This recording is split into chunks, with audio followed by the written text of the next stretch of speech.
1820, the Atlantic Ocean. The captain of a whaling ship, George Pollard, orders the vessel to speed up. Set stunsails. That why so? The mates consider the idea dangerous, but still obey the order. The cap warp speed! Soon the captain's aides realize that their fears were not in vain. We are headed into a squall of more than 8 knots, and it's moving faster than that. Captain Pollard stands his ground and believes that the storm will only cheer the crew up, but the mates continue to insist. If we don't shorten sail and pair off, it'll catch us on the beam. The captain doesn't want to waste time bypassing the storm and is confident that all will be well. Meanwhile, the weather is rapidly deteriorating.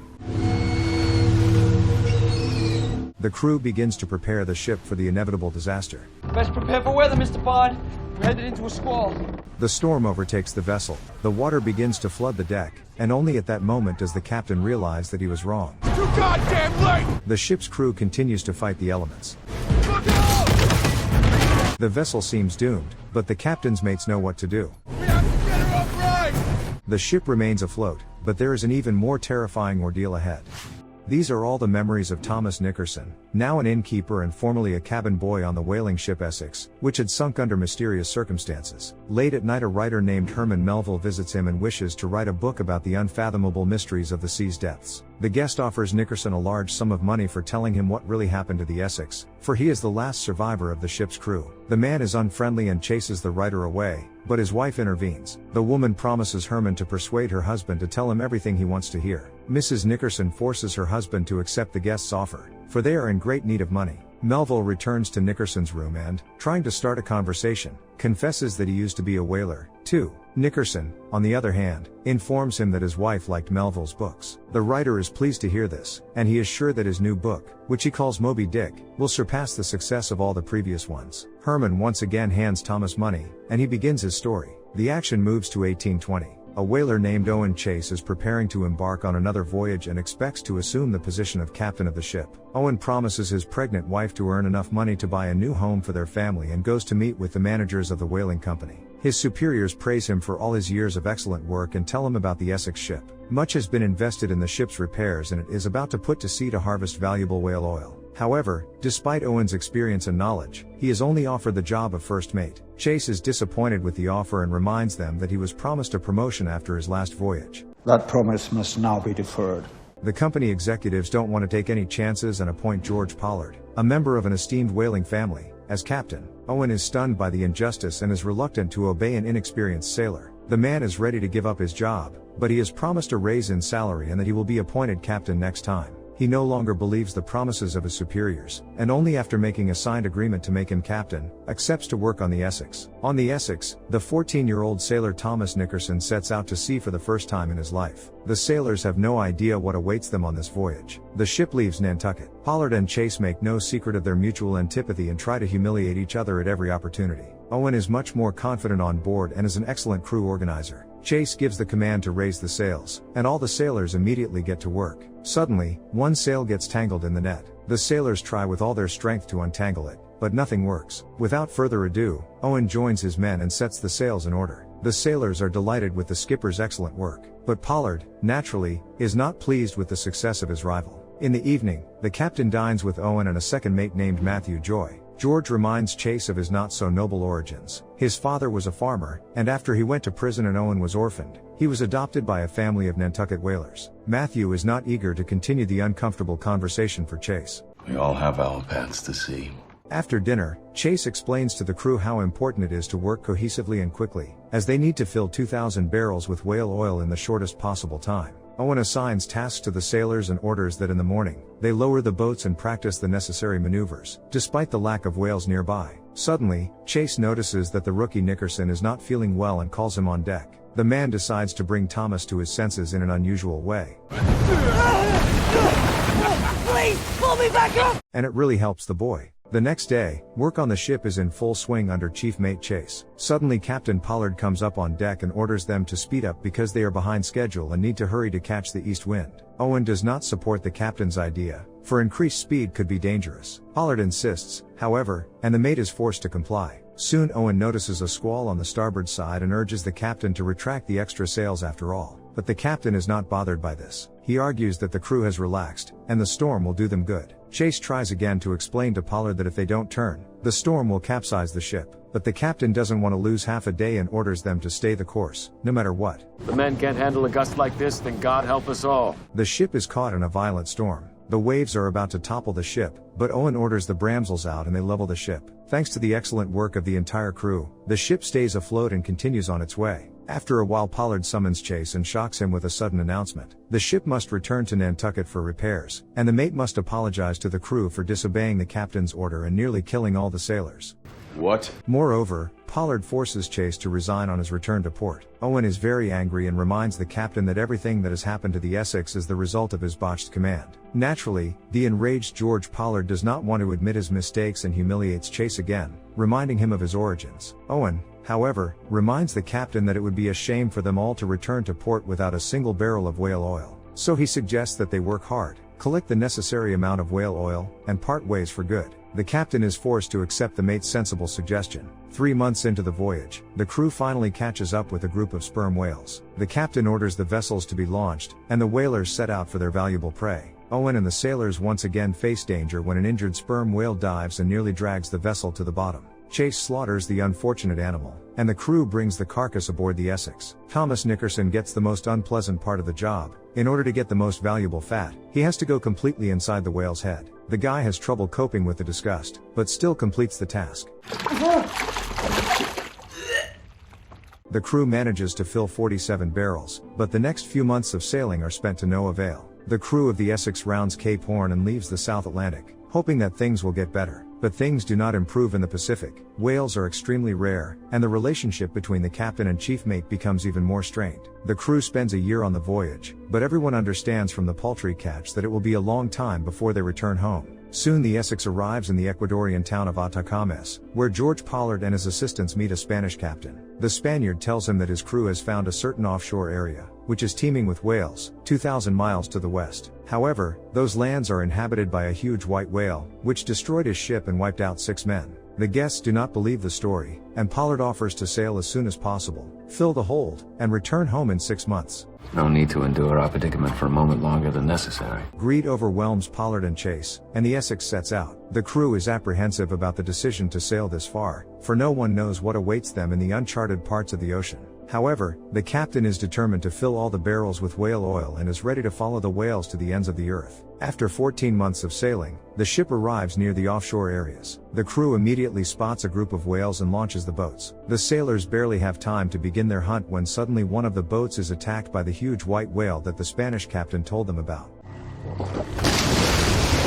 Chase and his subordinates get to the Essex and try to patch up the damaged longboat as quickly as possible. Meanwhile, the other whalers continue to hunt for sperm whales, but the giant sea creature is not about to back down. The whale, covered in many white scars, strikes the Essex hard. The ship suffers severe damage and gradually begins to fill with water. The crew is horrified by what is happening, for no one has ever encountered such an enormous and aggressive whale. Confident in his abilities, Owen decides to fight the white whale and attack it back. The man takes the biggest harpoon and nearly pierces its eye. The sea giant strikes the ship again with its tail and swims away. However, the rope, which stretches from the harpoon, with enormous force demolishes everything in its path and destroys the ship. Captain Pollard and the rest of the crew are unaware of the battle with the white whale. Suddenly Pollard notices that the Essex is lurching and realizes that something terrible has happened. Suddenly the sea giant appears in front of the boat and then plunges back into the water. The crew hurries back to the wrecked ship, which obviously can no longer be saved. Chase informs Pollard that the whale has punctured the ship and they have also lost 2 crew members. The captain is forced to make a difficult decision.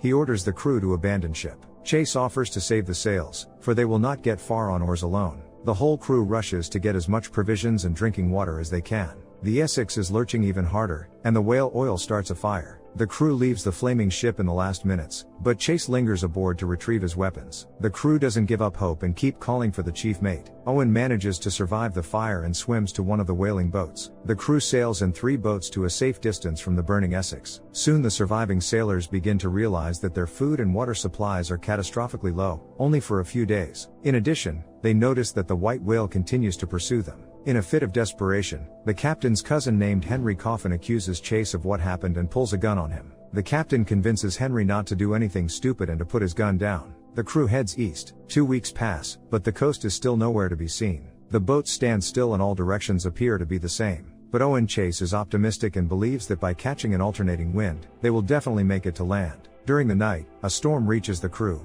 Matthew bumps hard into the side of the boat and severely injures his head. Coincidentally, Chase spots the white whale among the raging waves, which continues to chase them. Early in the morning, Owen examines Matthew's wound. The second mate argues that there's nothing wrong with him and it's just a scratch, but everyone realizes that he doesn't have long to live. Owen gives Matthew some water, and Henry wonders why he should waste precious water on a man who probably won't survive. One of the sailors explains to him that Owen and Matthew have been swimming together since they were children. Tell me, could you sit there and watch your own brother die? At this point, Mr. Nicholson interrupts the story, struggling to cope with the flood of memories. He wishes to wrap it up and drives the writer away, but Melville urges him to continue, for they have already gone too far to stop. So Thomas Nicholson goes back to his terrible story. 34 days pass since the beginning of the journey. Chase distributes the day's rations of food to the exhausted sailors, and suddenly they spot land on the horizon. Hoping for a quick rescue, the crew take up the oars and head for shore, but Chase spots the white whale again. The sea giant continues to pursue the unfortunate sailors, and attacks the vessels. Finally, the crew lands on the small, deserted island of Henderson. The hungry whalers immediately begin eating raw bird eggs and live fish. Captain Pollard suggests building fires day and night and hoping that some passing ship will notice the smoke. In the morning, the crew begins to rebuild the boats damaged by the white whale attack. In one of the caves, Chase discovers several human bodies. Apparently, these men were once shipwrecked too and decided to wait for rescue on the island, but no one ever came for them. Owen realizes that he can't stay on the island, because the resources will quickly deplete and the crew will suffer the same fate. At night by the campfire, Chase and Pollard decide to settle the score. The captain admits that Owen was really born for this job,